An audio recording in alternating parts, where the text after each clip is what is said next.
Praise the lord.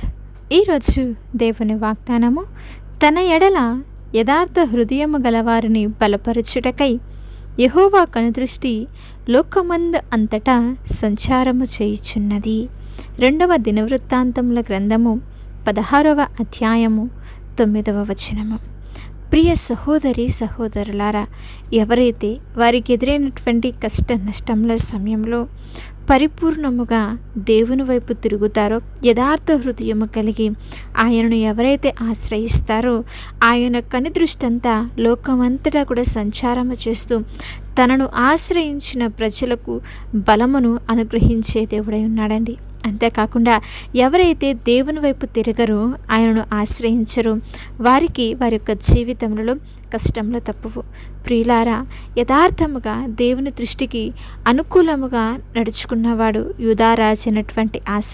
అయితే ఇశ్రాయేలు రాజైన బయెషా యూదా వారి మీద దండెత్తి వచ్చినప్పుడు మరి ఆస ఎవరి దగ్గర మొరపెట్టాలి, ఎవరి సహాయం కొరకు చూడాలి అంటే ఆ దేవుని యొక్క సహాయం కొరకు చూడాలి. కానీ ఆస అలాగ కాకుండా సిరియా రాజు అయినటువంటి బెన్హదదు యొక్క సహాయాన్ని కోరాడు. అప్పుడు దేవుడు తన యొక్క దీర్ఘదర్శి అయిన మరి హానానీను ఆస యొద్దకు పంపించి ఒక మాట అంటాడు, ఆపదలో దేవుణ్ణి ఆశ్రయించక సిరియా రాజును నీవు నమ్ముకున్నావని చెప్పి. నిజమేనండి, ఆయన కన్నులు లోకమంతటా కూడా సంచారము చేస్తున్నవి.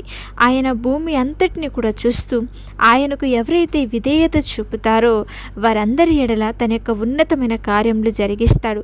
పూర్ణ హృదయముతో దేవునిపై ఆధారపడే వారికి ఆయన అద్భుతమైనటువంటి కార్యమును జరిగించి తన యొక్క శక్తిని ప్రసాదించి తోడును అనుగ్రహించి ఎదురైనటువంటి ప్రతి ఒక్క కష్టకరమైన పరిస్థితుల్లో, నష్టకరమైన పరిస్థితులన్నిటి నుంచి కూడా తప్పిస్తాడండి.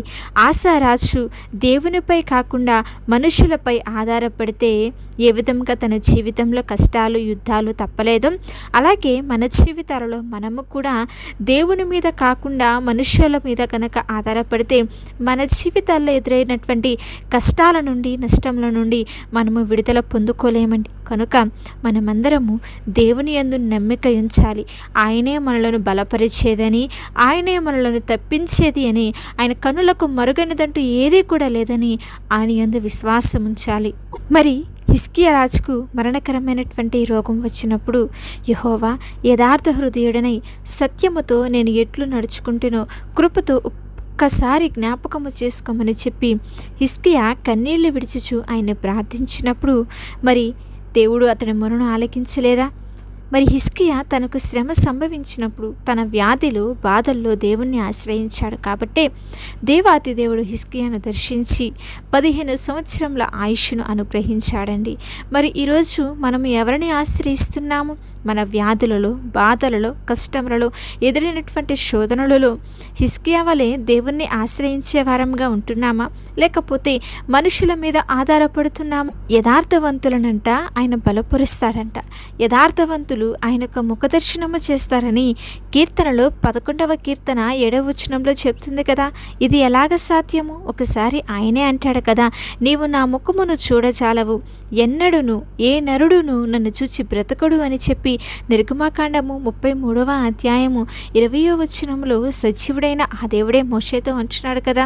మరి సమీపించరాని తేజస్సులు ఆయన వసించు దేవుడు, అమరత్వము కలిగినటువంటి వాడు. మనుషులలో ఎవ్వరూ కూడా ఆయనను చూడలేదండి, ఎవ్వడునూ చూడనేరడు. ఏ మానవుడు కూడా దేవుణ్ణి ఎప్పుడు కూడా చూచి ఉండలేదు. మరి యథార్థవంతులు ఎలా చూస్తారు? వారు దేవుణ్ణి గ్రహిస్తారు, దేవుని యొక్క శక్తిని వారి జీవితాలలో అనుభవిస్తారు.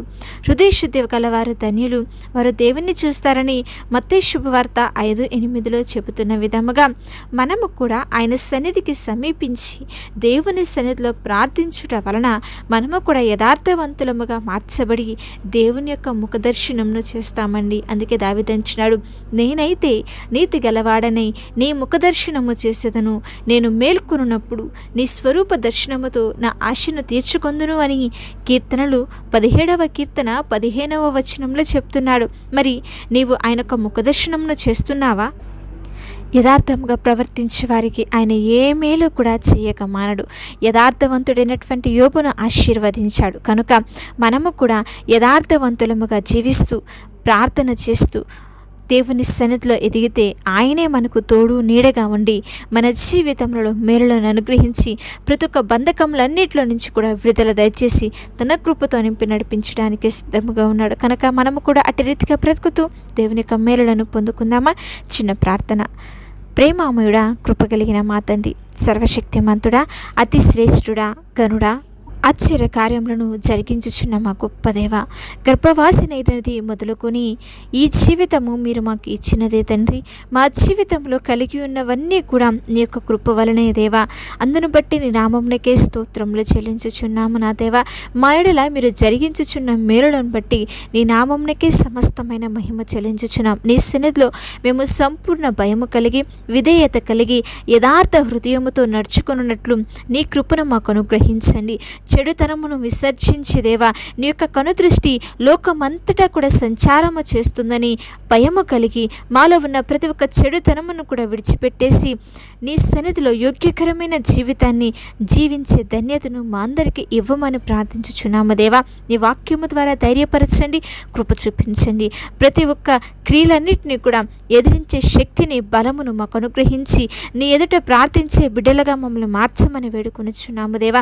క్షమించి మాలో ఉన్నటువంటి దోషములన్నింటినీ కూడా మన్నించి మా ఎడల నీ ఉన్నతమైన కార్యములను జరిగించి ఎంతమంది బిడ్డలైతే లేఖనములు వింటున్నారో ప్రతి ఒక్కరు కూడా యథార్థముగా బ్రతుకుటకు నా తండ్రి ప్రయాసపడే కృపను దయచేసి నడిపించి మేలులతో నింపమని యేసు శక్తి కలిగిన నామములు అడిగి వేడుకొని ప్రార్థించుచున్నాము తండ్రి. ఆమేన్. అలాగే మీ యొక్క ప్రార్థన అవసరతలు మాకు తెలియజేసిన ఎడల మేమందరము కూడా మీ గురించి ప్రార్థిస్తాము. దేవుని ఉన్నతమైన కృప మీకు మీ కుటుంబాలకు తోడై ఉండి నడిపించునుగాక. ఆమేన్.